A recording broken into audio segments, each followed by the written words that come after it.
1. The psychology of strategic detachment, making them fear your absence. We are often told that letting go is a sign of enlightened surrender.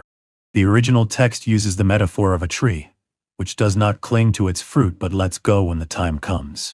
This is presented as a natural, healthy way to live, a contrast to humans who cling to relationships that have soured or jobs that no longer inspire. But in the world of psychological influence, this concept is not about spiritual health. It is a blueprint for emotional dominance. The manipulator doesn't let go because the time is right. They let go strategically, transforming detachment into a powerful weapon. They know that while they can let go, their target cannot. This imbalance of power is the entire point. This tactic works by exploiting the basic human fear of loss.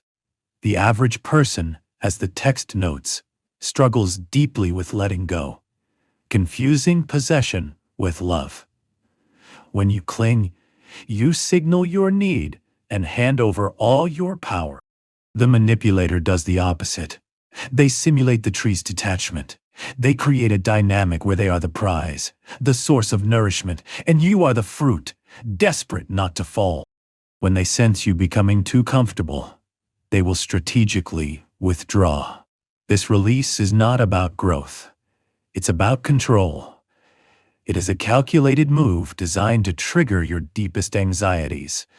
Think of it in a relationship. One person begins to pull away, feigning indifference.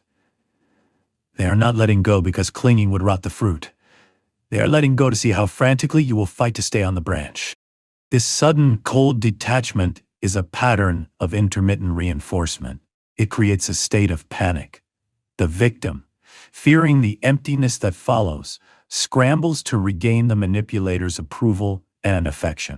They begin to overcompensate, offering concessions and sacrificing their boundaries, all to close the gap that the manipulator created on purpose.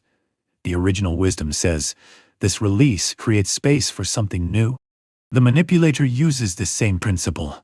They create a terrifying void of their absence, knowing that you will rush to fill that space with whatever they want.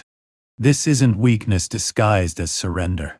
It is a cold, calculated assertion of strength. They are not afraid of the emptiness because they are the one in control of it. They have weaponized the tree's wisdom, turning a lesson about peace into a masterclass on power. 2. The echo of power. Using strategic silence to dominate and unsettle. In a world addicted to noise, we are conditioned to believe that power is loud. We associate dominance with the person who shouts opinions or dominates conversations. But this is a fundamental illusion. The loudest voice in the room is almost always the most insecure, desperately fighting for a status they don't truly possess. The real predator understands that true influence doesn't come from volume. It comes from stillness. They know that the quieter the drum, the deeper its echo. This isn't a call for mindful presence. It is a strategy for psychological warfare. Silence becomes a void, a form of rebellion that unnerves and controls everyone else in the room. This strange power and restraint works by weaponizing the discomfort of others. Most people cannot handle a vacuum. When confronted with silence, they panic and rush to fill it. This is the manipulator's trap. In a negotiation, the person who speaks first, who nervously fills the void, always loses. They reveal their hand, their anxieties, and their deadlines. The silent manipulator becomes a black hole. Others, unsettled by the stillness, project their own fears onto them. They begin to over-explain, to backtrack, and to offer concessions against themselves, all to break the unbearable tension. Think of a boardroom meeting. A proposal is made. The manipulator, instead of shouting opinions, simply waits. They hold their gaze. This silence is an act of aggression. The person presenting begins to falter, their loudest thoughts filled with panic. They start to negotiate against themselves. The manipulator hasn't said a word, yet they have already won. When they finally do speak, slowly, thoughtfully, deliberately, their words seem to carve through the noise. This is a performance. By speaking rarely, they give their words an unearned weight. The original text says the ego wants volume, but wisdom walks barefoot. The dark strategist simply has a more intelligent ego. They know that true influence comes not from dominating the conversation, but from controlling its echo. They let others exhaust themselves in the noise. They listen. They wait. They observe. And when the moment is right, they make a single quiet move that unsettles and awakens the room, shifting the entire dynamic to their advantage. Their silence was not passive. It was an ambush. 3. The guru trap. Weaponizing presence against the distracted mind. Look around you. The modern world is built on distraction. As the original text states, people eat while scrolling, speak while thinking of replies, and live while already imagining what's next. Their attention is too scattered. This isn't just a lament about modern life. It is a diagnosis of a profound psychological vulnerability. In a world of scattered minds, the person who can perform presence becomes a king. This is the guru trap. The manipulator weaponizes the very sacredness of the present moment to build a cult of personality. The original transcript advocates for drinking tea slowly and reverently, as if it were the axis on which the world spins. The manipulator does exactly this, but not for inner peace. They do it as a public demonstration. In a room full of anxious, scattered people, the one who appears fully present and bows to simplicity seems to have access to a truth that others do not. Their stillness is a magnet.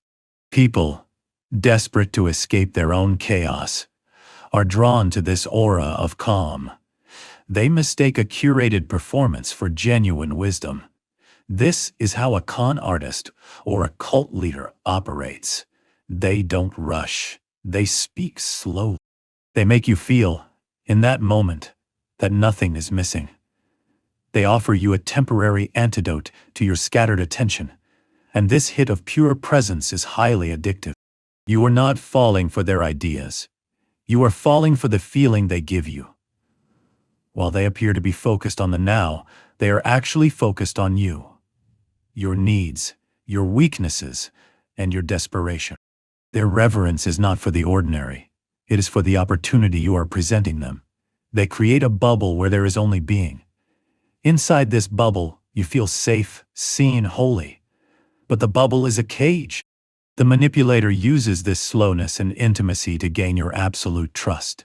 Once they have it, they can make any request, and you will grant it, desperate to maintain that feeling of fullness only they seem to provide. They haven't found peace. They have simply recognized that in a world of scattered attention, the person who masters the performance of presence holds all the cards.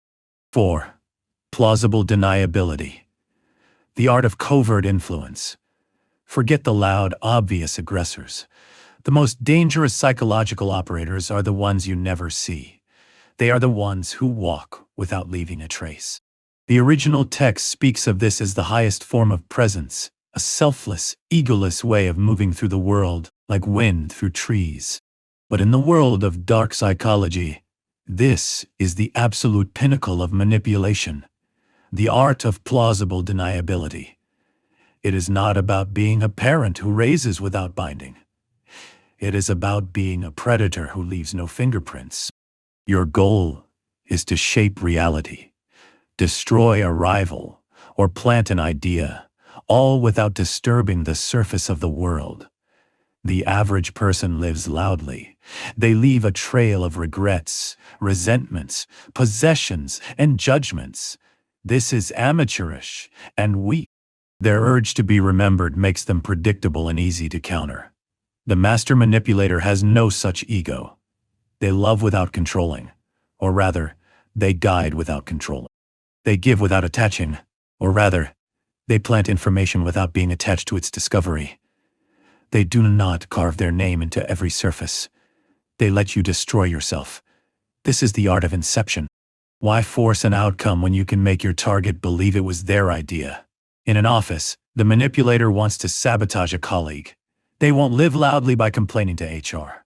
They will walk without a trace. They will ask a manager an innocent question. I'm just trying to learn. Was Sarah supposed to use the old client list for that project? The wind has just blown. The seed of doubt is planted. The manipulator's presence is seamless, but the damage is done. They leave the room lighter than they found it, having deployed a covert bomb. This is not a razor. It is refinement. The refinement of aggression into its purest, most invisible form. The manipulator's presence is selfless, not in a moral sense, but in an operational one. They have removed their ego from the equation to focus purely on the outcome. They don't need applause. They don't need applause. Their reward is the energy left behind, the chaos, the confusion, and the victory they achieved without leaving a trace. 5. The wound as a doorway. How manipulators exploit your pain. We are all taught to see our pain as a teacher. The original text states this beautifully. The wound is where the teaching enters, not where the story ends. It speaks of heartbreak, betrayal, failure, and loss as an opening, a doorway through which something sacred tries to enter. But you must understand a terrifying truth. To a psychological predator, your wound is not a classroom for your growth. It is an unlocked, unguarded doorway for them to enter, bypass your defenses, and take control of your life. A manipulator is a hunter of vulnerability. They are experts at sensing the pain that you spend years covering, treating it like it's shameful. While you numb it, outrun it, or decorate it, they see it as a flashing beacon. This tactic, often called trauma hunting, is one of the darkest. The manipulator doesn't need to create the initial shattering. They simply wait for it. And when you are in that silence so loud it echoes, they appear. They present themselves as the only soul who truly understands. This is how they work. The manipulator will allow it to transform them, or rather, they will invent a story of a similar transformation. They will mirror your deepest wounds, confessing a near-identical pain. This creates an instant, powerful, and utterly false bond. You believe you have found one of the wisest souls, someone who gets it. In reality, you have found someone who has studied your opening and has forged a key. Once inside, they become your compass, but they do not guide you to healing. They guide you to dependency. They will isolate you from others, whispering that no one else can understand your depth. They keep you locked in the rawness of your pain, becoming your sole source of validation. The real lesson is not the one you think you're learning. The real lesson is that the person who seems most like your savior is often the one who needs your wound to remain open, because if you ever truly healed, you would see them for what they are and walk away. 6. Gaslighting by omission. The power of the unsaid. We are told to speak only when the words are better than silence. This is often presented as a virtue, a sign of wisdom. But in the hands of a manipulator, this principle is twisted into a devastating psychological weapon: gaslighting by omission. The manipulator understands that words have weight and silence is a sacred space. They exploit this by curating their words with surgical precision, using the unsaid to make you question your own sanity. They don't have to lie. They just have to tell a technical truth while omitting the one piece of context that changes everything. This is a precise and cowardly form of control. The average person throws words carelessly, letting their emotions dilute their meaning. The manipulator does not. They hold words in reverence, but it is the reverence of a bomb maker for his materials. They know that what they don't say is where the real damage is done. This tactic allows them to resist the urge to defend with reaction. When confronted, they can honestly say, "I never said that," and they would be right. The lie was never in their words. It was in the silence they created around them. Imagine you suspect your partner of cheating. You ask, "Were you at the bar last night?" They pause, look at you with reverence and say, "No. I was tired, so I just went home." This is true. What they left unsaid is that the other person met them there. The manipulator has used silence as something more generous than speech. Generous to them, devastating to you. You are left with a profound sense of wrongness, but their words are technically true. This uncomfortable silence is designed to make you feel like the one who is paranoid, crazy, and deluded. The manipulator's rare speech is heard like thunder because it seems so definitive. But it is an illusion. It is a weapon disguised as an offering. They are not speaking to bring understanding. They are speaking to create confusion. You must learn to listen not just to the words, but to the spaces between them. What is not being said? What context is being deliberately avoided? In that unsaid void, you will find the truth. 7. Manufacturing fear. How manipulators turn shadows into prisons. The human mind is a theater for fear. As the original text explains, a shadow does not grow larger when feared. It only blocks more light. Fear is an illusion that expands in the mind, fed by the attention it is given. A psychological manipulator knows this better than anyone. But they do not teach you to overcome your fear. They manufacture it. They create the shadow, feed it, and put it on center stage in your mind. Their goal is to make you so blind with anxiety that you run to them as your sole protector. This is a classic isolation tactic. The manipulator empowers the illusion by creating an us versus them narrative. They will point to a faint shadow, your family, your friends, your colleagues, and relentlessly frame them as a threat. They will whisper, "They don't understand you. They are trying to control you, or they are jealous of you." These shadows have no substance, but by constantly feeding them with attention, the manipulator makes them feel real and threatening. They are programming you to mistake shadows for threats. Consider a controlling partner. They want to sever your connection to your oldest friend. They will seize on a faint shadow, a canceled plan or a late text message, and inflate it. See? I told you. They don't respect you. They're using you. They will put this shadow on center stage, repeating it until you, blinded by this manufactured fear, begin to pull away from your own support system.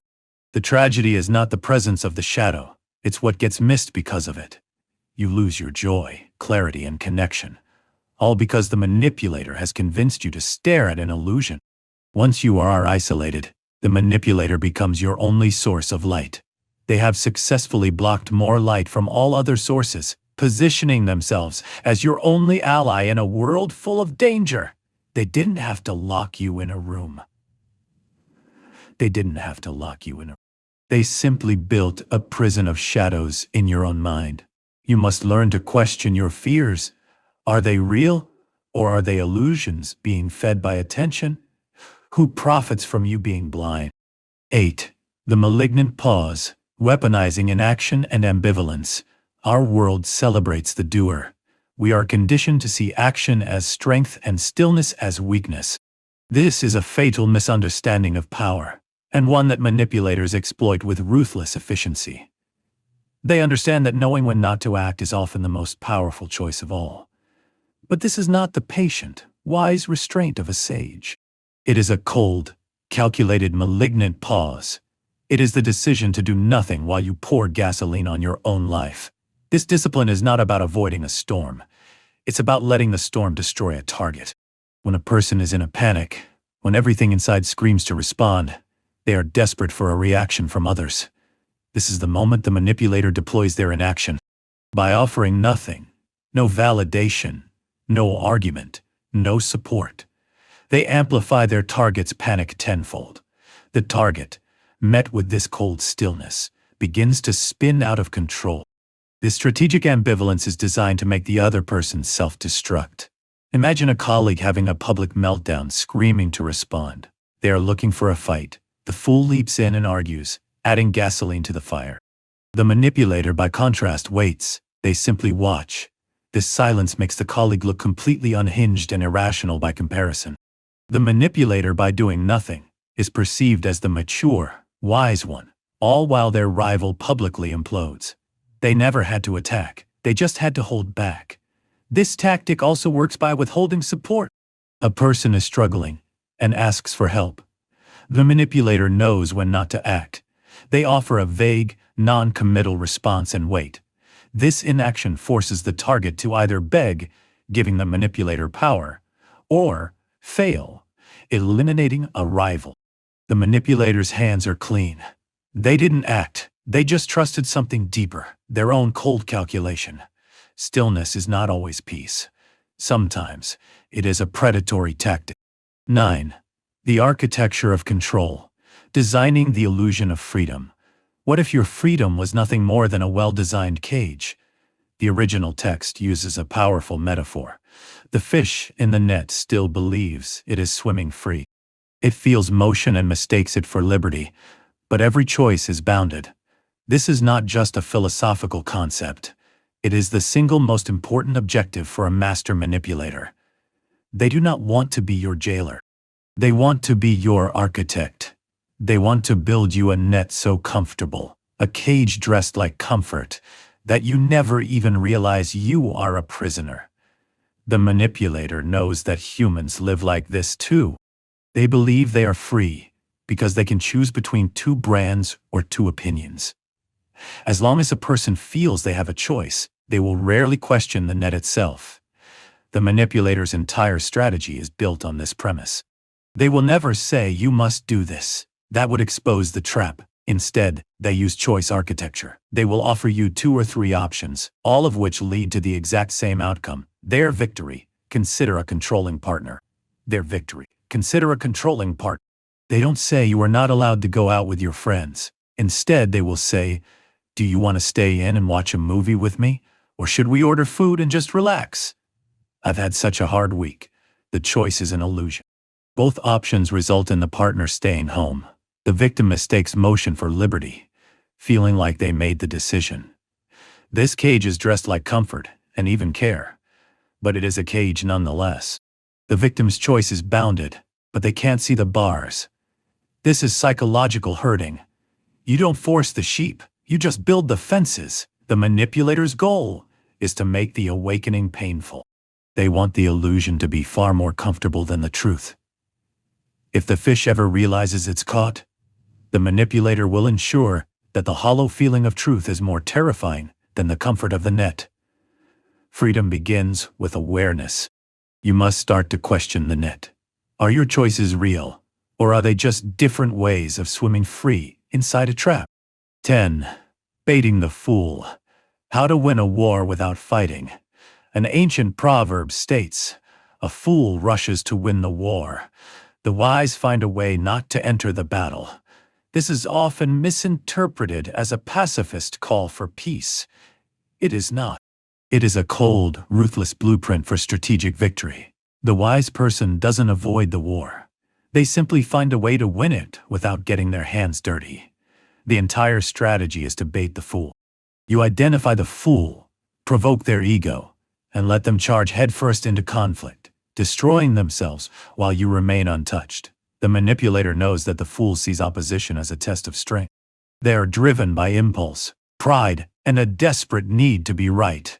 Their ego is a loaded gun with a hair trigger, and the manipulator's hand is on that trigger. The manipulator rarely fights their own battles. They are masters of proxy warfare. They listen longer than they speak, not to understand, but to find the bait. They know that insults that don't deserve your energy are the perfect tool to make an opponent self-destruct. Here is how it works. In a public forum, the manipulator wants to discredit a rival. They will not rush in with accusations. They will wait. Then, they will use subtle power struggles or an insult disguised as a question. That's an interesting approach. But how do you account for the basic flaw in your premise? The fool, driven by impulse, hears this as a test of strength. They react. They get loud, defensive, and rush to win the war. The manipulator, having lit the fuse, simply adopts a posture of restraint. The manipulator protects the bigger picture, their own reputation, while the fool wins the moment and loses the war. The fool leaves scars, looks unhinged, and alienates allies. The manipulator appears wise. Their avoiding the fight was not cowardice. It was clarity on exactly how to bait their enemy.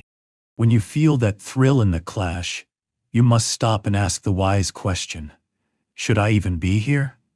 Or am I just the fool, rushing into a battle someone else designed for me? 11. The gravity of indifference, making them chase your light. The world is full of people desperately chasing validation, connection, or success. The original text suggests that you do not need to chase the moon to feel its light. You simply need to stand still and be ready to receive it. This is presented as a path to peace, but in the hands of a manipulator, it is a devastating strategy of control. The manipulator does not chase. They become the moon. They project an aura of complete self-possession, of luminous, untouchable value. They do not run toward love or clarity. They position themselves as the source of it. This performance of stillness and indifference exploits one of the most powerful laws of social dynamics, the principle of least interest. The person who needs the relationship less is the one who controls it. The manipulator, by performing this profound stillness, makes you the chaser. You are the one left breathless and in the dark, always one step behind, while they remain still, radiant, and apparently in need of nothing. This is not a passive act. It is a calculated performance of high status. It is a calculated performance of high status. They know that the more they simply rise, the more you will run toward them, projecting all your distant promises of peace onto their image. This tactic works by triggering your deepest insecurities about your own worth. Their quiet glow makes your own striving feel mad and desperate. You begin to believe that your worth must be earned through exhaustion, while they possess it freely. They are not waiting to receive peace. They are waiting for you. When you finally stop running and stand still, it is not because you have found enlightenment. It is because you have finally surrendered to their gravity. They have trained you to stop chasing everything else and focus your entire orbit on them. They offer their light, and then, at their whim, they withdraw it, leaving you to chase their shadows all over again. 12. The predator's patience. The art of the long con. We are taught that patience is a virtue, a form of restraint with wisdom. The original text uses the metaphor of watching the fruit ripen without tearing it from the branch, trusting that things will unfold with grace when the time is right. But in the world of dark psychology, this is not a virtue. It is a strategy. This is the patience of a predator, the discipline of the long con.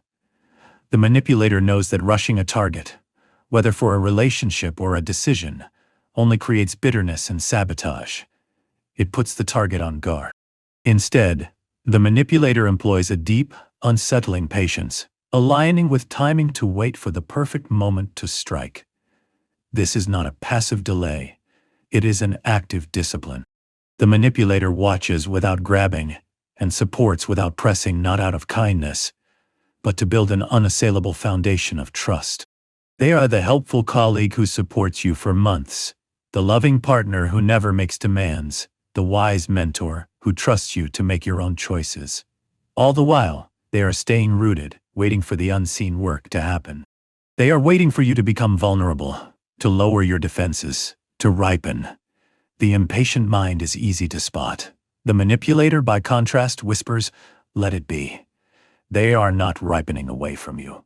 They are ripening toward you. They are waiting for the inevitable moment of crisis in your life, a breakup, a job loss, a moment of profound doubt. That is when the fruit falls into their hands, and they are there to catch it. They did not force anything. They simply waited for you to be ready to be controlled. Their patience means that when they finally make their move, it does not feel like an attack. It feels like grace, like readiness. It feels like something you chose yourself. 13. The gold-filled cage. How manipulators weaponize your flaws. The world tells us that perfection is a myth, and that a cracked bowl still holds the warmth of the soup. We are told to see our flaws and traumas not as shameful, but as a story, as character. In some cultures, they even fill broken pottery with gold to honor the break. This beautiful concept is one of the manipulator's most useful and cynical tools. They do not see your cracks as character. They see them as entry points. They will be the first to honor your brokenness. But they are not a healer. They are an opportunist. The manipulator actively seeks out the cracked and the chipped. When you are afraid someone might notice where it broke, they will be the one who whispers, "That is what makes you beautiful." This is not validation. It is grooming. They are creating a unique and powerful bond. They are positioning themselves as the only person who understands your depth and appreciates your scars. This tactic is devastatingly effective because it disarms you completely. You believe you have finally found someone who sees your true self. But the gold they use to fill your cracks is a cage. Their validation is the gold that honors the fracture while ensuring it never actually heals. They need you to remain broken so that they can remain their savior. Their warmth is contingent on your cracks. If you were to become whole and unbroken, you would no longer need them. Therefore, they will subtly and consistently reinforce your insecurities, all while honoring them. They will praise your fierce endurance while quietly sabotaging any attempt you make at genuine healing. They do not want a partner. They want a cracked bowl that they, and only they, have the privilege of holding. 14. The illusion of progress. Manufacturing chaos to hide your true motive. The modern world worships speed and fast results. We are told to hustle, and we mistake motion for growth. The original text warns that this is an illusion, that some weeds grow faster than trees, and that true growth is slow, patient, and anchored. A psychological manipulator uses this social addiction to speed as their primary form of misdirection. They know that movement is seductive, so they create pointless, frantic motion to disguise their actual plan, which is growing slowly, quietly, underground. This is the chaos strategy. The manipulator creates a high-pressure, high-speed environment. They fill the air with fast results, instant gratification, and a rapid success culture. Everyone around them is forced to react, chase, and spin just to keep up. This manufactured ambition is toxic and hollow, but it is also incredibly effective. While everyone else is working without rest, saying yes to everything, and crowding out their own deeper roots, they are completely blind to the manipulator's true objective. Think of a corporate environment. A new manager creates a flurry of new, productive initiatives, daily check-ins, new reports, team-building motion. The team is busy and empty, exhausted and hollow. They are so focused on the weeds of this new hustle that they fail to see the tree the manipulator is slowly building in the darkness. While they are distracted by motion, the manipulator is anchoring their substance, forging key alliances, gathering data, and preparing to consolidate their power. They use the costume of ambition to conceal their lasting plan. They crowded out all potential rivals by making them mistake the illusion of progress for reality. 15. The poison touch, using tenderness as a tool of control. We are conditioned to believe that the softest touch leaves the deepest impression. That power doesn't shout, but arrives quietly, gently, as a kind word at the right moment, or a hand, resting lightly on a shoulder. The original text argues that gentleness and care are the actions that bypass defenses and reach the center of a person's heart. This is absolutely true. And that is precisely why the master manipulator uses softness as their most refined and precise weapon. The amateur uses force. The amateur shouts and demands. This is crude, loud, and aggressive, and it only builds resistance. The predator, by contrast, understands that the deepest changes come from tenderness. Their soft touch is not a sign of weakness. It is the precision of a surgeon. They sense what cannot be fixed with force. They know that some doors don't open with keys, but with patience and trust. This softness is a tool to carve into memory and create a permanent mark of dependency. This is the essence of covert grooming. The manipulator does not command. They whisper. They do not slap. They embrace. They will be the real, gentle presence you turn to when the loud world has hurt you. They heal you from harshness with a gentleness that is entirely manufactured. This soft touch is calibrated to be deeply received. It is not real. It is a key, sensed and shaped to fit the defenses of your heart and unlock them from the inside. They are not remembered for being grand. They are remembered for being the real and gentle presence that broke you down in ways no thunder ever could. 16. The shapeshifter's strategy, using flexibility to deceive and endure. Society often confuses strength with resistance and rigidity. We are told to stand firm, and that stubbornness is a sign of integrity. The original text presents an alternative, the river, which bends and twists, not because it is weak, but because it is wise. This flexibility, this ancient intelligence, is what allows it to outlast stone. For the psychological manipulator, this is not a philosophy of grace. It is a strategy of survival. They are the ultimate shapeshifter, bending their entire identity to honor the terrain of their audience. The manipulator has no pride or integrity to get in the way of their purpose. They adapt without losing themselves because their only self is the one that serves their goal. They change shape instead of resisting shape. This fluidity makes them impossible to pin down. To a religious audience, they are devout. To a room of atheists, they are a skeptic. To a person in power, they are a loyal servant. To a subordinate, they are an empathetic friend. They move without losing themselves because their self is hollow, a softness designed to flow into any container. This flexibility is a weapon. While stubborn, principled people break against sharp corners, the manipulator bends. They will yield in any small argument, choose grace over force in any minor confrontation, all to move beyond the obstacle and stay in motion toward their true goal. They are not weak. They are anciently intelligent in the art of social camouflage. This softness allows them to outlast stone, their principled rivals, smooth over their own violence, and sing a graceful song of deception while carving canyons of destruction. They trust that their shapeshifting will allow them to arrive at their destination, having never broken and having never been real. 17. The performance of contentment, exploiting the cravings of others. We are told that real wealth isn't in what you possess, but in what you no longer need. The original text argues that craving is a quiet thief, and that the richest person is the one who desires the least. This stillness and contentment is the ultimate state of peace. A manipulator understands this dynamic perfectly, but they do not seek this state. They perform it. They tame their visible desires and walk differently, projecting an aura of unshakable contentment. This performance is a powerful tool of high-status accumulation, not of spiritual wealth. This tactic works by making you the starving one. The manipulator, by wanting less, borrows no value from others. This makes them seem powerful and unshakable. You, on the other hand, are always reaching, always leaning forward. Your craving for their applause, their attention, or their success makes you vulnerable. They have turned themselves into the oasis, and you are the one running toward mirages. They study your hunger and desires while taming their own, not for peace, but to more effectively exploit yours. This is the guru, or minimalist trap.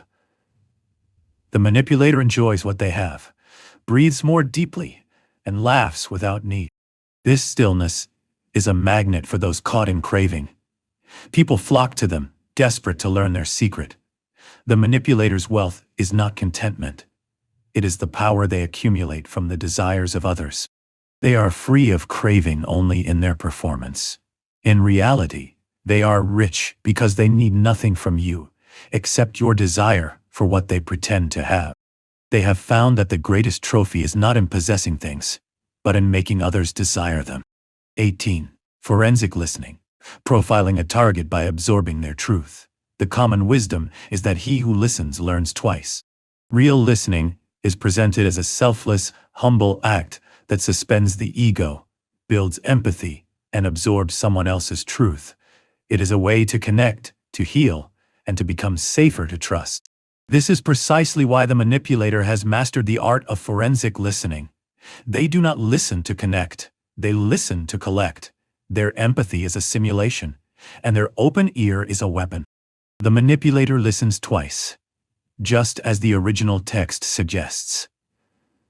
First, they learn the facts of your story. Second, they learn the motives, fears, hopes, and quiet architecture of your life behind it.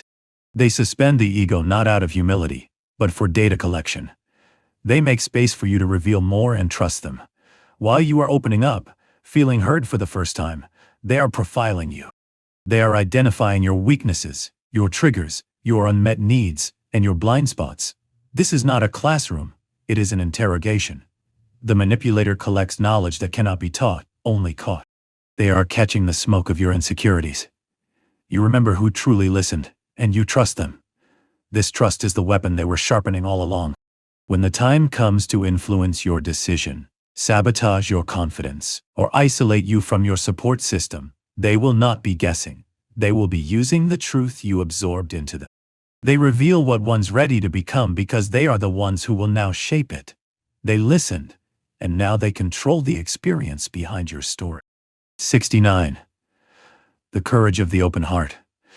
In a world that idolizes hardship, compassion is deeply misunderstood. We mistake it for weakness, for a soft, fragile sentimentality that is easily wounded. We confuse strength with a shield, the ability to be impenetrable, unmoved, and cold. This is a profound error. In reality, compassion is the purest and most courageous expression of strength. It takes absolutely no courage to build armor. It takes no strength to shut down, to become cynical, or to meet cruelty with more cruelty. That is the easy path. The bravest path is to keep the heart open, even when it hurts. True compassion is not pity. Pity is looking down from a safe distance. Compassion is the terrifying act of standing side by side with another's pain and feeling it with them, without drowning in it. It is strength in vulnerability.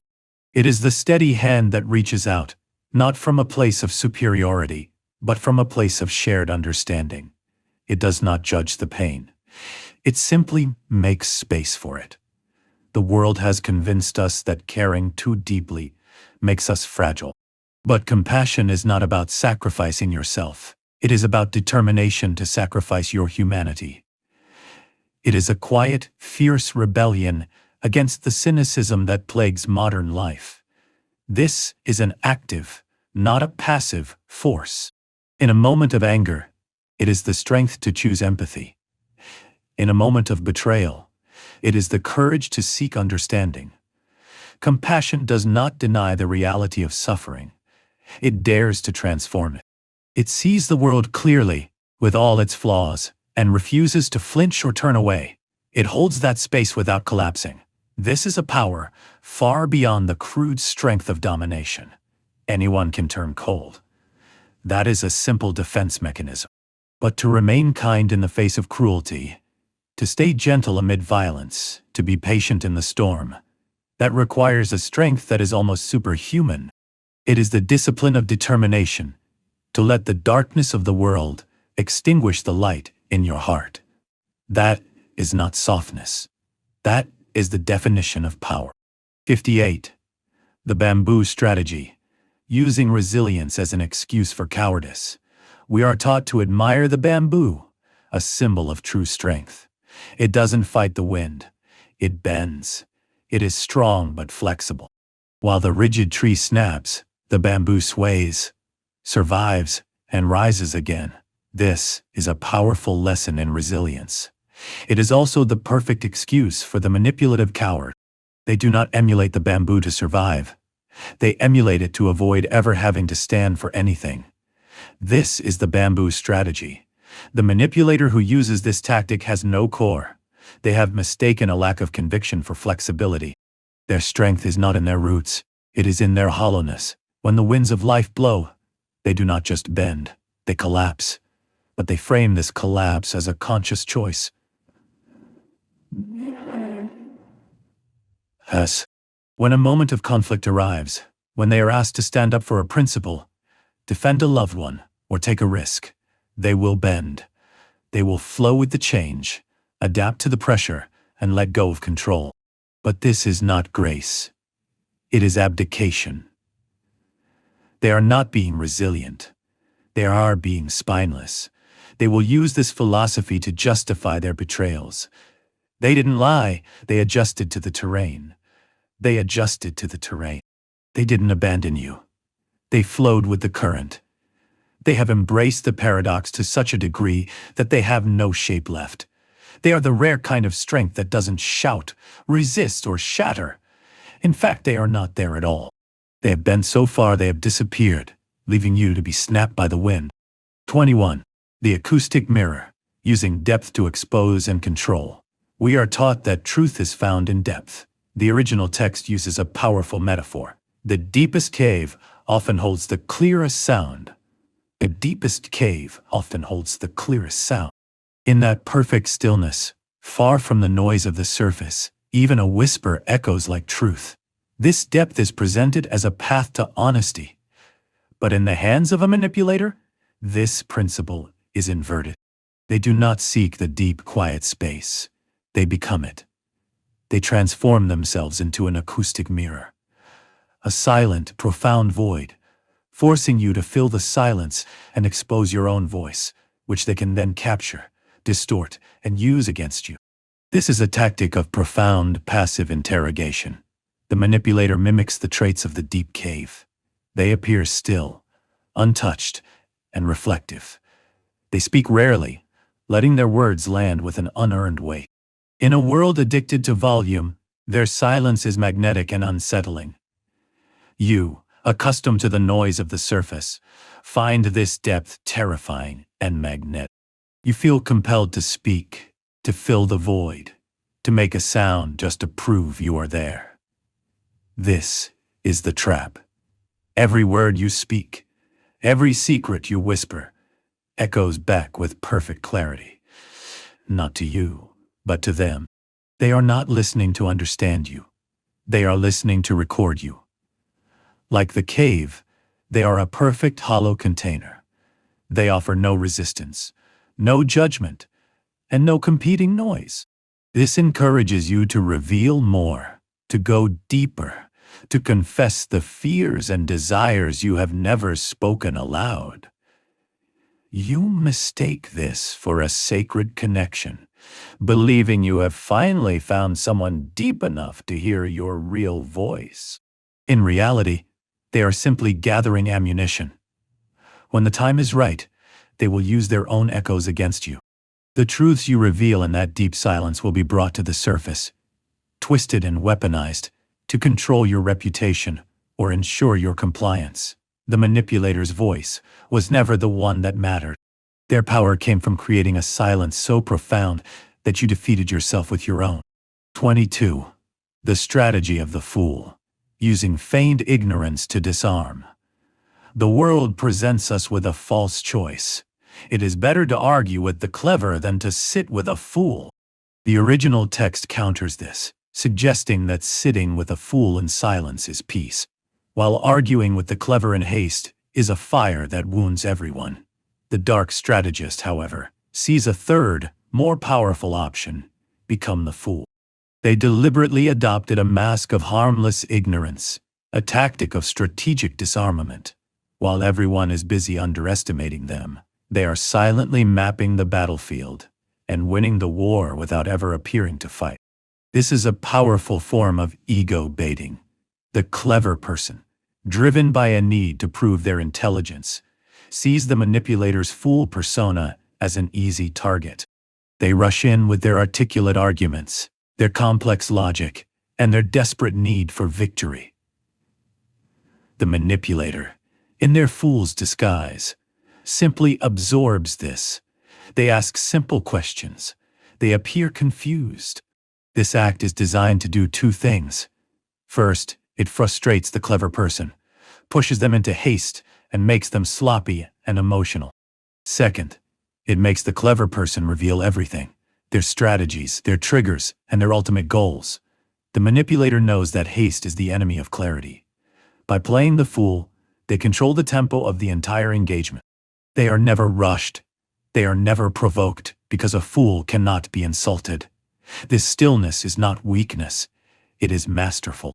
While the clever opponent is drowning in the noise of cleverness, the manipulator is listening, learning, and waiting. When the moment is right, the fool makes their move. It is never a direct confrontation.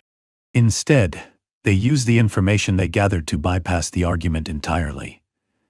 They might make a single, seemingly naive observation that exposes the clever person's entire flawed premise. By the time the clever person realizes they were never debating a fool, but a master strategist, the game is already over. The manipulator chose stillness over cleverness and, in doing so, achieved a total, silent victory. 23. The Spider's Gambit. Weaponizing process over perfection. We are burdened with the weight of doubt. The original text observes that humans, unlike the spider, hesitate. We ask, is it good enough? Will people like it? Perfection becomes the prison. The spider, by contrast, simply spins. It trusts its process, and in that quiet commitment, it builds a web that captures its prey. A manipulator does not emulate the human. They emulate the spider. They have no concern for perfection or approval. Their entire focus is on the process of spinning a web, a complex, sticky structure of influence designed to trap a specific target. This is the spider's gambit. The manipulator is not interested in building something flawless that the whole world will admire. They are interested in building something functional that will secure their next meal. Their web is their presence, an offering made of quiet, patient, and relentless instinct. They spin thread by thread, silently, diligently, in the corners where no one is looking. This web can be a network of small favors, a carefully curated social media presence, or a slow drip of information, all designed with one goal in mind. They are not second-guessing the design because the design is irrelevant, as long as it works. While you are waiting for certainty and paralyzed by doubt, they are acting. They are spinning again and again, adapting to the wind and repairing breaks without emotion. They are not chasing validation. They are chasing results. This gives them a massive advantage. Their persistence will always outlast your perfectionism. This strategy is terrifying because it is immoral. The manipulator does not care if the web is beautiful, only if it is strong. They are not building a monument. They set up a trap. They have the silent courage to keep going because their artistry is not in the flawless design, but in the act of creation itself. They know that if they just keep spinning, eventually you will stick. Their web exists, and that is all that matters. 24. Shadow integration. The predator's alliance with the dark. Most people are at war with themselves. They have a shadow, as the original text describes it. The pieces disowned, the anger swallowed, the fear buried. They run from it, flood their days with distractions, and build lives that shine on the outside, all while hoping the shadow won't catch up. This internal conflict makes them weak, predictable, and easy to control. The psychological predator, however, is not at war with their shadow. They have formed a strategic alliance with it. They have done what the text describes as dancing with their shadow. But this is not a dance of healing. It is a dance of integration for power. They have taken their disowned pieces, their rage, their envy, their coldness, and, instead of hiding them, have weaponized them. They are not performing. They are whole in a way that most light-only people are not. They see their own darkness, welcome it, and use it as a tool. This gives the manipulator a terrifying advantage. Because they are not afraid of their own darkness, they are not afraid of yours. While you are busy pretending to be only light, they see you for what you truly are, a fractured, hollow person. They can sit with the wound and the voice of doubt in others, not to heal it, but to activate it. They know exactly which buried fear to trigger, which swallowed anger to provoke. The manipulator never dances alone because their shadow is their partner. It is the part of them that calculates, that feels no empathy, that sees connection as a means to an end. While the average person is running from their own shame, the manipulator uses their shame as a mask. They move together with their darkness, a single, grounded, and unscripted entity of pure, real intent. They have stopped fighting themselves, not for wholeness in the spiritual sense, but for operational unity. 25. The void of surrender, creating dependency by withholding. We are told that surrender is freedom. The original text uses the metaphor of the falcon, which soars highest when it lets go of the need to hunt. By surrendering to the wind and letting go of need, it finds a higher flight. This is a beautiful image of detachment and alignment. But a manipulator does not surrender to this principle. They weaponize it. They perform the surrender. They become the unseen air, the sky itself, vast, empty, and indifferent. And they make you the falcon, trapped in the hunt, desperate for a present they will only provide on their terms. This tactic is called strategic withholding. The manipulator knows that humans are taught to pursue, to chase goals, success, and validation. They know your hunt becomes identity. So, they adopt the opposite posture. They let go of the visible need to hunt. They appear effortless, as if they are riding the unseen air of life. This performance of detachment is the bait. It makes you, the hunter, feel crude, desperate, and bound to need. You become obsessed with their stillness. You chase them, believing that their surrender holds the key to your elevation. This is the trap. They have not let go of need. They have simply transferred it. They have made you need them. Their surrender is an act of domination. They are the sky, and you are the falcon that must now hunt for their approval, their attention, their wind. The manipulator soars highest in this dynamic, not from alignment, but from control.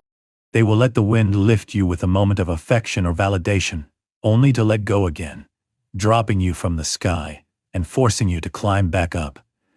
Your hunger for their unseen power is what tethers you to the ground. The secret is that their surrender was the most aggressive hunt of all, and you are the prey. 26. The Cathedral of Power. The tyranny of slow construction. In a world addicted to speed, we are warned that what is built slowly lasts longer. Rushing, the original text notes, skips the foundations, creating a hollow life that collapses under pressure. True strength, we are told, is forged slowly, layer by layer, not like a tree whose roots are grown in a day. This is the cathedral's strategy, and manipulators use it not to build peace, but to build tyranny. They build a foundation of control so slowly, quietly, and unseen that by the time you notice the walls, you are already imprisoned. This is the long game of the abuser or the corporate sociopath. They do not rush into existence. The fast burn is for amateurs. The manipulator prefers the slow rise. In a relationship, this is not a whirlwind romance. It is a slow, crafted devotion. Layer by layer, they nurture a deep connection. Learn your fears, your dependencies, and your boundaries. Each layer is a test. They will pause. They will reflect. And they will endure any setbacks, all as part of the shaping. This slow building is sacred in its effectiveness because it doesn't impress at first glance. It doesn't give dopamine spikes. It feels safe. Safe. It feels real. While they are slowly building this unshakable structure, they are also slowly dismantling yours. They are forging their self-worth into their foundation. They are creating a peace that is dependent on them. By the time you feel trapped, you can't point to a single moment of aggression. There was no fast path. You are simply standing inside a cathedral of their design, a house that took longer to build and is now impossible to escape. The roots they grew are now chains. Their patience was not a virtue. It was an act of unshakable construction, and you are their hollow prisoner. 27. The chisel of narcissism, defining others by stripping them down. We often think of wisdom as accumulated, more books, more quotes, more strategies. The original text refutes this, arguing that real wisdom is not what is added, but what is removed. It is a chiseling away of everything that isn't essential, a sculptor revealing the form hidden inside stone. This is a powerful metaphor for self-discovery. But for a narcissist, it is a literal blueprint for controlling others. They do not chisel themselves to find truth. They chisel you to create a form that serves them. This is the chisel of narcissism. The manipulator sees you as a raw, unformed stone. Your identity, your beliefs, your relationships, these are just unnecessary layers to be stripped away. They will chisel away at your confidence with subtle criticisms.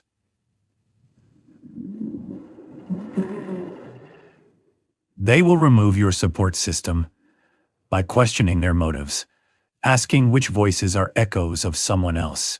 They position themselves as the wise person, the sculptor who alone can see the true form hidden inside you. They will tell you, you are carrying so much clutter. Let me help you let go. This help is destruction disguised as refinement. You mistake their aggression for insight. You feel their single sentence changes everything, but it is not clean. It is corrosive.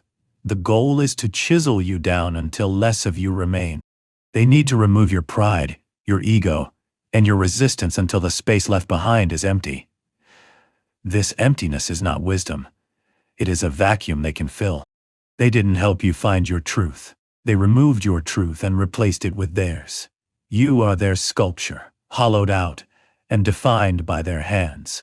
28. The unlocked door. How manipulators weaponize your surrender.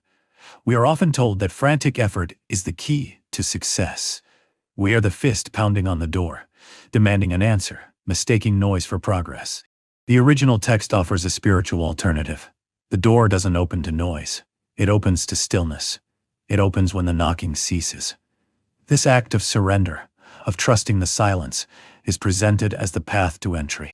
A manipulator sees this spiritual lesson as a perfectly baited trap. They are not behind the door. They are the unlocked door itself, waiting for you to surrender your defenses and walk right through. This tactic exploits your exhaustion.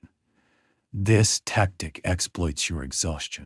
The manipulator knows you are tired of begging for change, chasing clarity, and pounding on doors that stay shut. So, they present themselves as the opposite. An open, receptive, and effortless space. They do not demand or force. They listen. They create an aura of such profound stillness and acceptance that your own heart softens. You stop knocking. You let go of your anxious mind and frantic heart. You surrender. This is the moment of capture. You surrender. The door creaks open, not because you earned it, but because you finally became quiet enough to be taken. You mistake this lack of resistance for safety.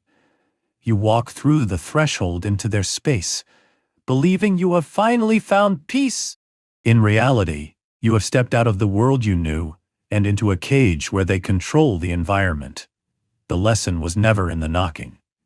It was in what happened when the need to knock disappeared. The manipulator waited for that exact moment. They waited for you to put down your weapons and your will. Your surrender was not an act of trust. It was an invitation to a predator who knew that the most effective trap is the one that looks like a sanctuary. 29. The sacred cycle of deception. Manufacturing loss as a tool for control. We are taught to see life as a sacred cycle. The falling leaf, as the original text describes, is not an ending, but a return. It falls, dissolves, and feeds the very root it grew from. This is a profound metaphor for how loss and letting go can become nourishment for deeper growth. But a manipulator does not observe this cycle. They hijack it. They manufacture a cycle of loss and renewal, positioning themselves as the root that you must continuously feed with your own dissolution. This is a strategy of controlled destruction. The manipulator knows that people cling to the branch, disenchanted of change, and seeing loss like failure. So they create a crisis. They will be the storm that causes you to fall. This could be a sudden withdrawal of affection, a financial crisis, or a sabotaged friendship. You are the leaf, sent drifting downward, believing it is the end. Then, as you are falling, they reappear, but this time as the ground. They are the only one who can catch you, the only one who understands your pain. They offer you a return, not to your own truth, but to theirs. They convince you that this letting go is sacred, that this pain is nourishment. They are the roots waiting to be fed by your experience, your energy, and your devotion. This cycle repeats. They will nourish you back to a semblance of life, only to shake the branch again. They need you to keep falling so that they can be the ones to catch you. They have hijacked your growth cycle and made it dependent on their control. Your fall is not a return. It is a harvest. You are not feeding your own soul. You are feeding their ego. 30. The eye of the storm. Manufacturing chaos to become the center. We are told that true sadness is not an escape from life. It is balanced in movement. It is not the absence of motion, but the presence of harmony. The original text uses the image of a dancer who spins, yet their center never falters, or a tree that sways in the wind yet remains rooted. This sadness is presented as a mastery of inner peace. The psychological manipulator, however, does not find this still point. They manufacture it for an audience. Their entire strategy is to create a whirlwind of chaos, confusion, and emotional drama, only to position themselves as the single, unshakable still point in the center. This is the eye of the storm tactic. The manipulator is the dancer, but they are also the one spinning the stage. They will introduce instability, pitting people against each other, creating false urgencies, and generating emotional storms. While everyone else is pulling off balance and reacting to every pull, the manipulator remains calm, anchored, and masterful. They receive the chaos without tipping over because they are the one who designed it. This performance is devastatingly effective. To those caught in the storm, the manipulator's grace and stillness look godlike. They appear to be the only source of clarity in the noise. People, desperate for balance, will cling to them, seeking their guidance and protection. They do not realize that the sanctuary they are running to is also the source of the hurricane. The manipulator's stillness is not peace. It is the cold, calculated center of their own creation. 31. The forgiveness ploy. How manipulators use mercy to indebt you. We are told that to forgive first is to be the strongest. That this act is not weakness, but a reclamation of your own power and peace. The one who forgives, the text says, is the one who leads, interrupting the cycle of bitterness to choose healing over history. This is a beautiful ideal. It is also the perfect disguise for a devastatingly effective power move. The manipulator does not seek forgiveness. They grant it. They use the performance of mercy to create a profound and inescapable psychological debt. This is the forgiveness ploy. It begins when the manipulator manufactures a conflict. They will provoke you, needle you, or prepare to sabotage a situation until you finally, understandably, react with anger or frustration. In that moment, the trap was sprung. While you are feeling justified in your anger, they will adopt a posture of calm, wounded maturity. They will forgive you for your outburst. They will be the strong one who chooses peace over pride, just as the wisdom suggests. This act of generous forgiveness is a cage. It instantly reframes the narrative. You are no longer the victim of their provocation. You are the aggressor. They are no longer the instigator. They are the wounded, but strong party who rose above it. You are now left carrying the weight of an action they engineered. This creates a deep sense of guilt and indebtedness. You feel like the bad guy, and you now owe them for their grace. This debt is the true prison, far more effective than bitterness. From this point on, you will be easier to control. You will second-guess your own anger. You will be quicker to concede, always trying to pay back the peace they are so nobly protected. They did not interrupt the cycle. They simply seized control of its narrative. Their strength was a performance, and their forgiveness was the chain. 32. The performance of vitality. Weaponizing breath and stillness. We live in a culture disenchanted with aging. The original text notes that while the body ages, the breath is always young. We chase youth in creams and surgeries, all while true vitality lies in the ageless, eternal now of the breath. This concept is not just spiritual. It is a blueprint for a powerful social performance. The manipulator does not just practice this, they broadcast it. They weaponize their own calm, measured breath as a tool of contrast to assert dominance over those who are visibly stressed, wrinkled, and tired. This is a tactic of performing vitality. In a high-pressure room, the manipulator is the one who is still. While others are anxious, fidgeting, and breathing shallowly, the manipulator's breath is deep, light, and free. Their posture is calm. This sadness is not peace. It is a theatrical display of control. It is designed to make everyone else feel weak, panicked, and old. Their calmness sucks the power out of the room, highlighting your panic and making it seem like a failure. This creates a powerful dynamic. People are drawn to this performing vitality. They mistake this control for wisdom. They see the manipulator as the light that moves through the room, the one who has access to a freshness that time cannot touch. But this is a predator's stillness. It is the calm of a panther on a branch, not a monk in meditation. They are not present. They are waiting. They are not in touch with the present. They are simply unmoved by the emotions of others. Their youthful breath is not vitality. It is the cold, steady air of indifference. 33. The anchor of malice. How manipulators keep you dragged. The spiritual advice is simple and brutal.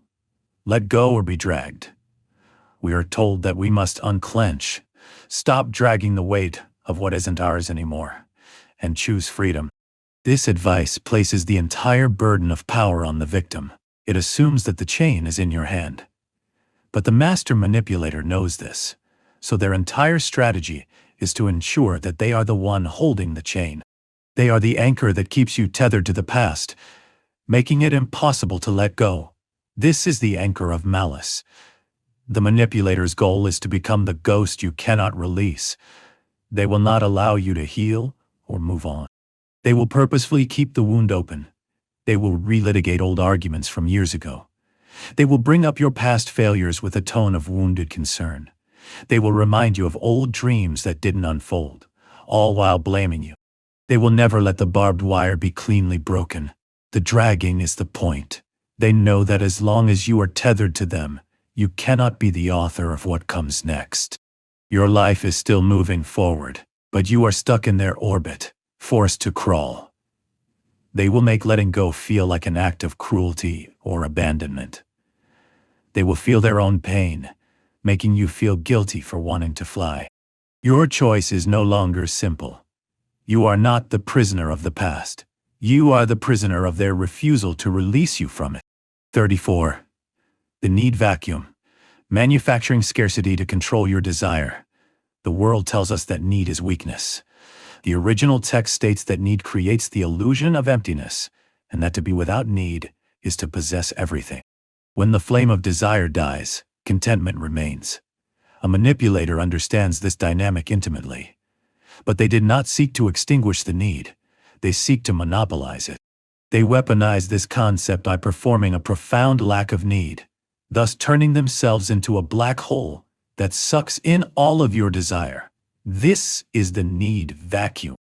The manipulator's entire strategy is to be the only one in the relationship who appears content, unburdened, and free. They move through life like a cup already overflowing. This practice is not for peace. It is for contrast. It is designed to make your own needs, for their attention, their approval, their love, feel shameful, loud, and desperate. You become the mind tethered to desire, and they become the unshakable peace you are aching for. They have manufactured resource. They are the only source of validation that seems pure, exactly because they don't seem to need yours. This drives you into a frenzy of need. You are no longer chasing an achievement. You are chasing the feeling of enoughness that they embody. They have made themselves the prize, Your desire is the ladder they climb. Your hunger is the fuel they burn. They are not free from need. They simply have a different appetite, the need to be needed by you. 35. The brutal honesty ploy, using the howl as a cover for cruelty. We are starved for authenticity. The original text gives us a primal romantic image, the wolf that howls, not for applause, but because it must. It is a call to speak our raw, unfiltered truth, to stop tailoring our voices for approval. The psychological abuser hears this and smiles. They have just been handed the perfect disguise. They will adopt the persona of the wolf and use the concept of brutal honesty to justify their cruelty. This is the brutal honesty ploy. When the manipulator says something callous, cutting, or degrading, they are not being abusive. They are just howling. They will frame their aggression as a virtue. They will say, "I'm just being real," or "I'm not going to filter myself to protect your feelings." They are the wolf, and you are the weak domestic animal who cannot handle their wild honesty. This is a vicious trap. It forces you into an impossible position. You must either accept their abuse as truth, or admit that you are too weak, too addicted to approval, to handle their sacred authenticity. They have made their aggression unassailable. They are not a bully. They are a truth teller. They are not lacking empathy. They are simply too honest for this fake world. They are not an arsonist. They are a force of nature. They have taken a call for brave expression and twisted it into a license for unapologetic cruelty. 36. The Teflon narcissist, appearing untouchable to provoke your storm. The spiritual path offers a profound goal. Be the sky, not the cloud. The original text advises us to be like the sky, which never resists the storm but simply waits, allowing the clouds to pass. This spaciousness is peace. The narcissist hears this not as a path to healing, but as a high-performance script. They master the art of the Teflon persona. They are the sky, calm, vast, and utterly undisturbed. And their goal is to make you the storm, so they can judge you for the rain. This is a devastating form of crazy-making. The manipulator is the cloud. They are the fog of confusion, the sudden bolt of a backhanded compliment, the thunder of a withheld affection. They move through your life, creating chaos and pressure, and then they wait for your reaction. When you finally erupt in frustration, fear, or anger, the very emotions they have cultivated, they do not react. They simply stare at you with the calm, patient indifference of the sky. Your emotions are treated like weather, not identity, but in a way that invalidates you. You are the one who is collapsing, and they are the one who remains unshaken. You are the one wrestling the clouds, and they are the one who is vast and at peace. They are not at peace. They are simply an actor who refuses to break character. They have provoked a storm, and then taken the high ground of being the sky, leaving you to drown in a flood of their own making. 37. The strategic disappearance, weaponizing the silent treatment as self-care. We are a culture obsessed with constant visibility, always shining. The original text offers a gentle, powerful antidote. Be like the moon. Even the moon rests in darkness, unseen and unafraid, because it knows darkness is not failure, but renewal. This is a beautiful concept of self-care. It is also the perfect alibi for the manipulator's most vicious tool of punishment, the silent treatment. This is the strategic disappearance. When the manipulator is displeased, they do not argue or communicate. They vanish. They retreat into darkness, just like the moon. But they do not frame this as a punishment. They frame it as a sacred lunar necessity. They will say, "I just need space to recharge," or "I'm honoring my need for rest." They are not panicked. They are whole. But their darkness is not for restoration. It is for control. They know that while they are invisible, you are in a panic. You are scrambling, frantic, and desperate for their light to return. Their withdrawal is a void, designed to make you question everything. You replay your conversations, analyze your flaws, and break yourself down, all in an attempt to lure their glow back into your sky. They have used the language of healing and self-worth to disguise an act of cold emotional aggression. Their rest is your torment. Their phase is your prison. 38. The joy audit. How manipulators force you to justify your happiness. The purest form of freedom is unjustified joy. The original text captures this beautifully with the image of the bird that sings, not for applause or to be heard, but simply because it is alive. It doesn't need a reason. This self-contained, self-generating happiness is a direct threat to the psychological manipulator. Why?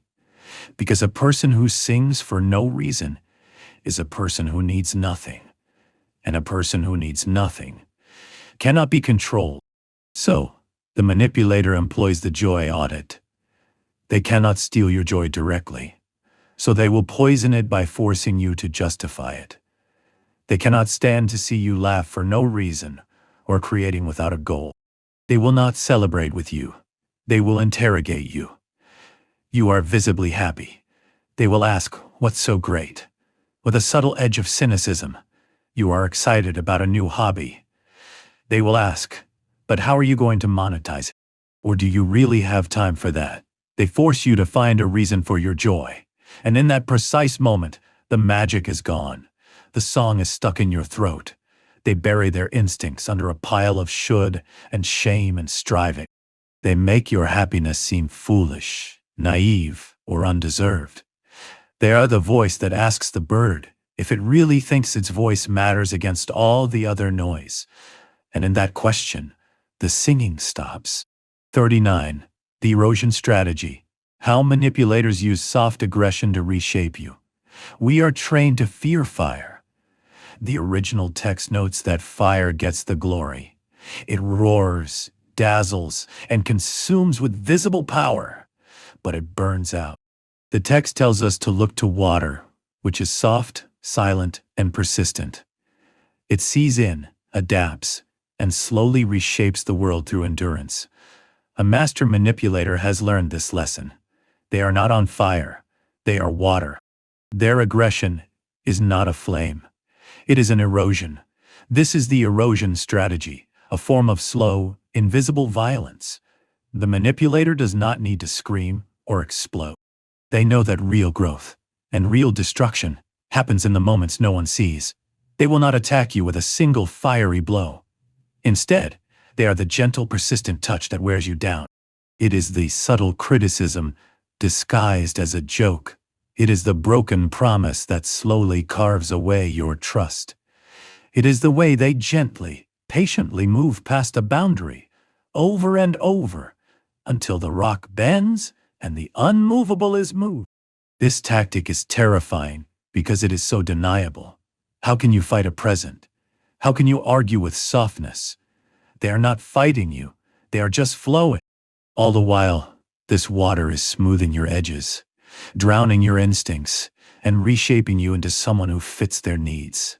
Fire leaves ash and evidence, but water leaves no trace, only a canyon where a mountain used to be. 40. The dust kicker. Manufacturing chaos to force your hand. The original text offers sound advice. When life kicks up a storm, let the dust settle. Clarity never arrives in chaos. Decisions made in panic are rarely the truth. They are distortion magnified by confusion. Stillness is not stagnation. It's wisdom. The psychological manipulator hears this and realizes their primary objective. Never, ever let the dust settle. They are the dust kickers. Their goal is to create a permanent sandstorm around you, because they are the only one who can see in it. They thrive in that haze. They will intentionally kick up storms. They will start a fight and then demand a resolution immediately. They will create a financial crisis and then pressure you for a quick fix. They will spread gossip, unearth buried fears, and shatter structures, all to fill the horizon with so much dust that your mind races and your emotions flare. You are blinded by distortion. This is when they strike. In that moment of pure panic, when you are grasping at something that feels like control, they will offer you an answer. They will present a path that seems to lead out of the fog. But this path was their plan all along. They knew you couldn't see the ground. They knew your view of it was obscured. They kicked up the dust to force your hand. Your choice wasn't clear. It was an act of desperation, and they were waiting to take advantage of it. 41. The Guru's hit and run, seeding dependency and vanishing. We are told that the greatest teacher is the one who vanishes after the lesson.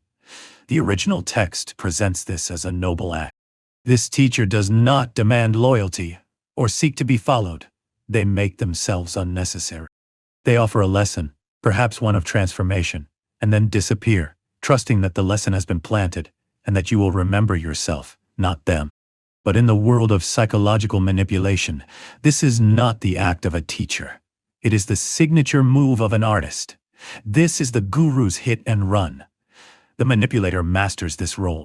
They enter your life, often when you are in crisis or at a crossroads, and they appear to be the wind to your flame. They offer a profound, transformative experience. This can be an intense love-bombing phase, a flash of spiritual insight, or a business opportunity that seems to change everything. They are not a teacher. They are an experience. Their presence is designed to reshape the way you walk, to crack you open.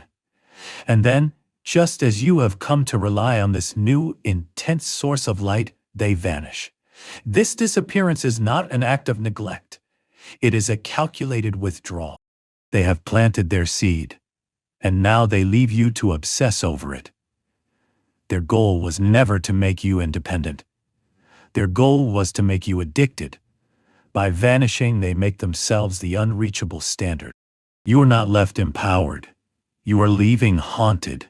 You spend the rest of your life chasing that feeling, comparing every future relationship to the one who awakened you and then abandoned you.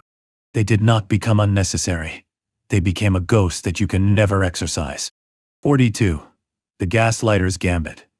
Withholding the answer to break your mind. We are told that when you stop using the answer, it appears. The original text suggests that the harder the mind chases the truth, the more tangled it becomes. It is only when the grasping stops, when the pressure to know dissolves, that the answer emerges, unforced and obvious. This is a profound spiritual truth. It is also the perfect blueprint for a gaslighter. The manipulator's goal is to make you chase, to make you grasp, to stir the water of your mind into a frantic, muddy storm. They are not waiting for you to find clarity. They are waiting for you to break. This tactic is about desperate manufacturing. The manipulator will intentionally create a storm of confusion. They will use mixed signals, veiled promises, and subtle contradictions. They will do one thing and say another. This forces you into a state of needing to know. You are the one grasping for understanding, interrogating them, hunting for the truth, and trying to smooth the water. The more you stir, the less you see, and the crazier you feel. They are the ones creating the friction, and you are the one being blamed for the noise. They watch you burn out, consumed by your own expectation and desperation. Then, when you are at your absolute breaking point, when you have finally surrendered the hunt, not out of peace, but out of pure emotional exhaustion, that is when they strike. In that moment of profound softness and defeat, they will give you the answer. But the answer that appears is not the truth. It is the answer they want you to have. They have waited for you to become so open, so desperate, that their version of reality can be implanted without any resistance. Your surrender was not enlightenment. It was the final stage of their psychological victory. 43. Manufacturing thirst. The economics of emotional scarcity. The original text presents a powerful parable. There is no difference between a full cup and a broken one if the thirst is gone. It is desire, the longing, the thirst, that creates value and therefore suffering. To be liberated is to lose this longing. The psychological manipulator understands this economic principle better than anyone. But they don't want to liberate you from your thirst. They want to become your thirst. Their entire strategy is to create a state of profound chronic and unquenchable need that only they can satisfy. This is the core of intermittent reinforcement. The manipulator knows that the cup itself, the validation or affection, is irrelevant. It is the ache for it that matters. They will first give you the full cup, overwhelming you with love, attention, and praise. They will make you feel whole. Then, suddenly, and without reason, they will snatch it away and give you the broken one. Silence, criticism, or cold indifference. Your mind, addicted to the full cup, enters a state of panic. Your thirst becomes a raging obsession. Your life is no longer about living. It is about chasing the full cup again. You are disenchanted of the broken one. And in that terror, you give them all your power. They have not only created thirst, they have monopolized the water supply. They will even use this wisdom against you, telling you that your thirst is the problem, that you are too needy, that you should learn to be content with the broken cup. They make you ashamed of the very hunger they intentionally create. They are not free from longing. They are simply a parasite drinking yours. 44. The sociopath's sleep, transferring the burden of guilt. We are told that those who own nothing sleep most peacefully. The original text argues that possession, whether of things or identities, breeds weight and fear. The mind that must protect its treasures cannot rest. It is the one who grasps nothing, who moves through the world as a guest, who has nothing to lose and can therefore find true, deep peace. This is a beautiful ideal. It is also the literal, functional mindset of a sociopath. Their peace is not the result of enlightenment. It is the result of a profound lack of accountability. The manipulator is the one who sleeps peacefully after creating chaos. They have perfected the art of transferring the burden. They will enter your life as a guest, charm you, and then proceed to take what they want. Your money, your energy, your reputation. But they do not own these things. They merely use them. They feel no weight. When the explodes, when the business fails, when the lies are exposed, they are not the one left to guard the fortress of fear. You are.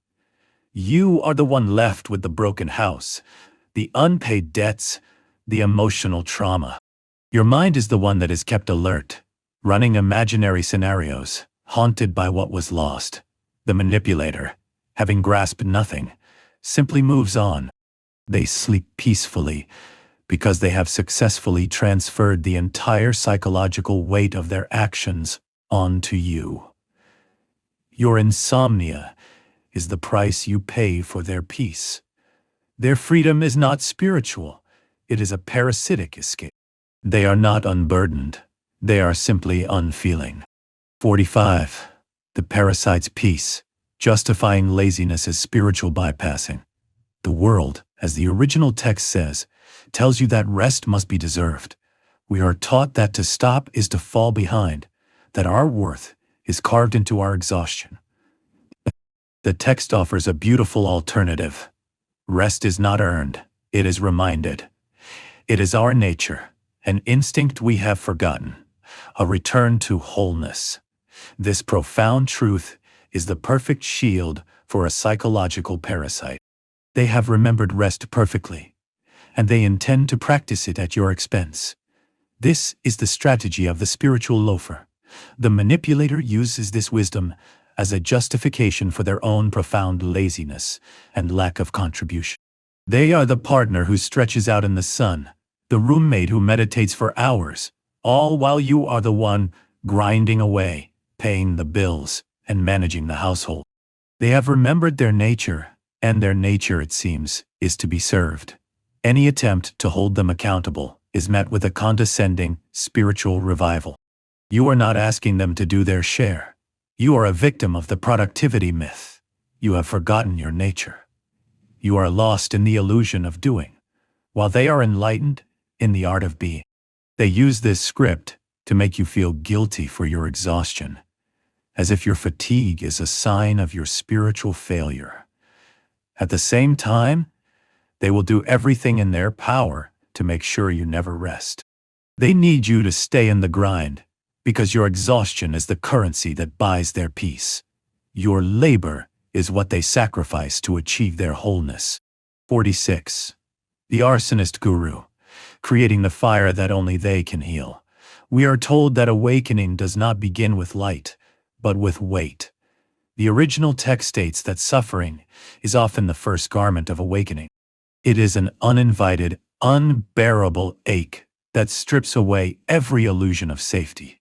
This pain is not a punishment. It is a doorway. It is the very thing that destroys the ego's armor, allowing truth to finally touch the skin. This is the exact doctrine of the cult leader and the abuser. They hear this and realize they do not need to wait for suffering to arrive. They can be the one to deliver it. This is the arsonist guru strategy. The manipulator will intentionally inflict suffering, all while framing it as a sacred, necessary lesson.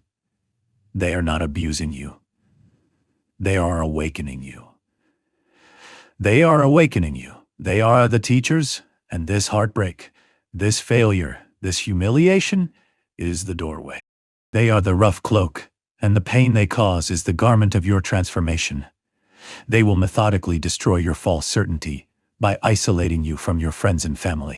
They will shatter your ego's armor with relentless criticism and gaslighting. They will shake the ground beneath you to destroy your old life.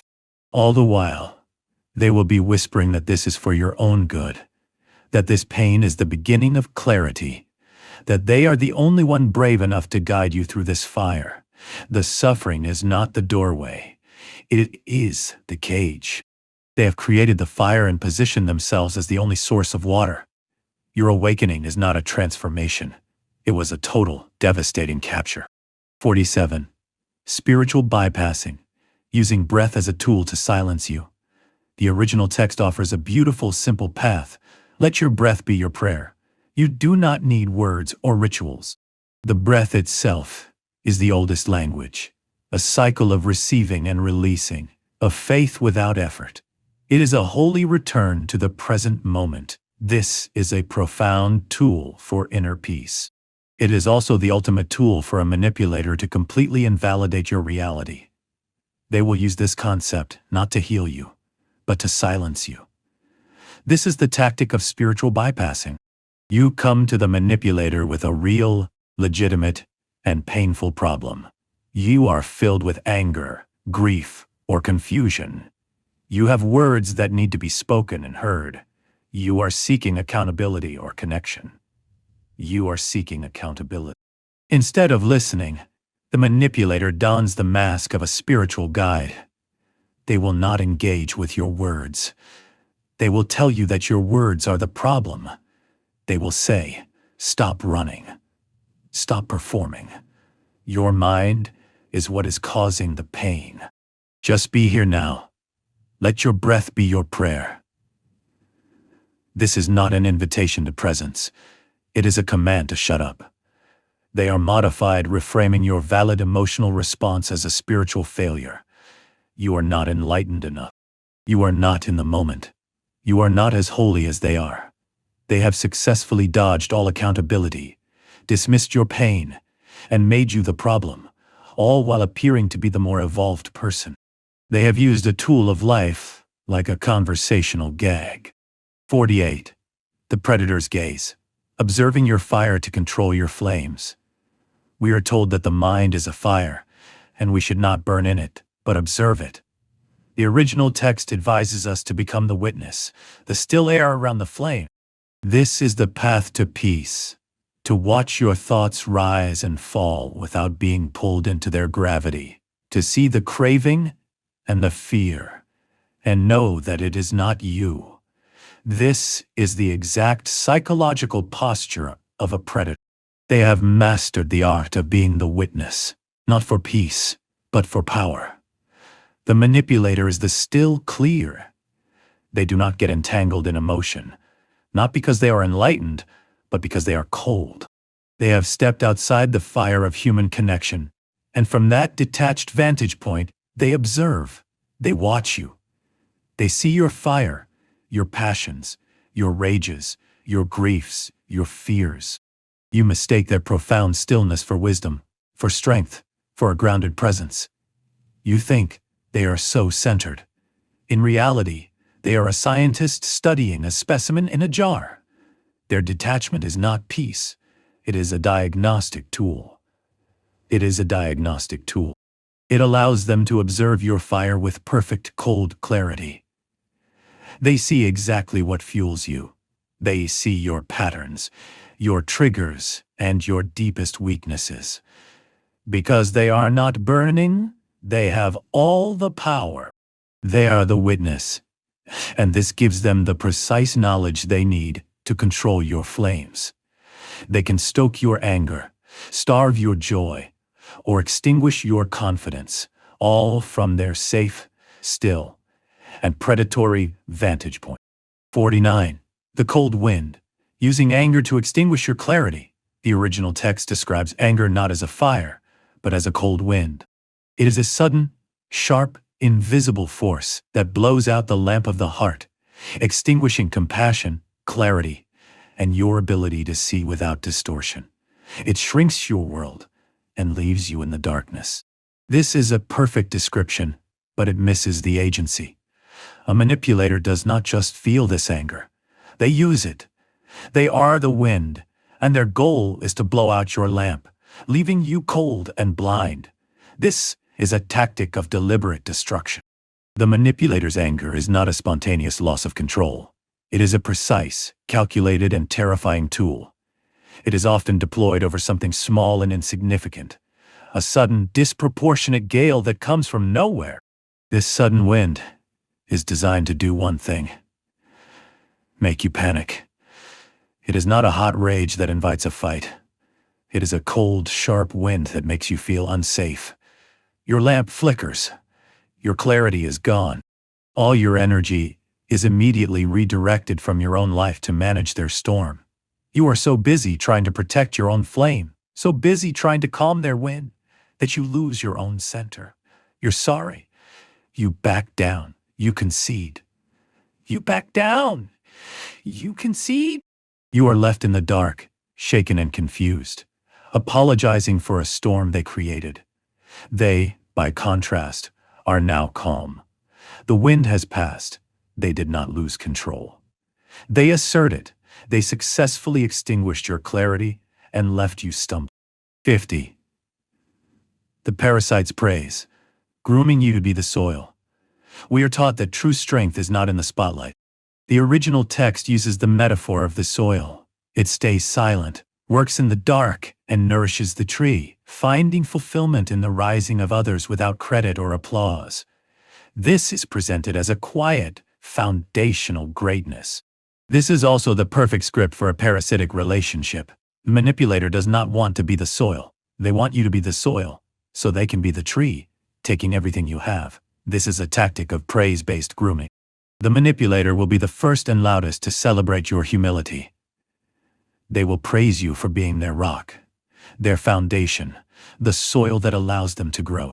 They will tell you that your quiet support is the most powerful thing in the world. They will celebrate your lack of need for the spotlight. This is not appreciated. It is active and ongoing reinforcement. They are raising you into your own subservience. They need you to stay in the dark so they can be in the light. They need you to be foundational so they can be the one who rises. They are the tree, drawing life, nourishment, and energy from your depths, all while taking full credit for their own blossoms. You are taught to find your fulfillment in their success, to be the proud, silent soil that never brags. This is a trap. You are not their partner. You are their resources. They have drained you dry, all while convincing you that your role as the soil is the noblest, most sacred one of all.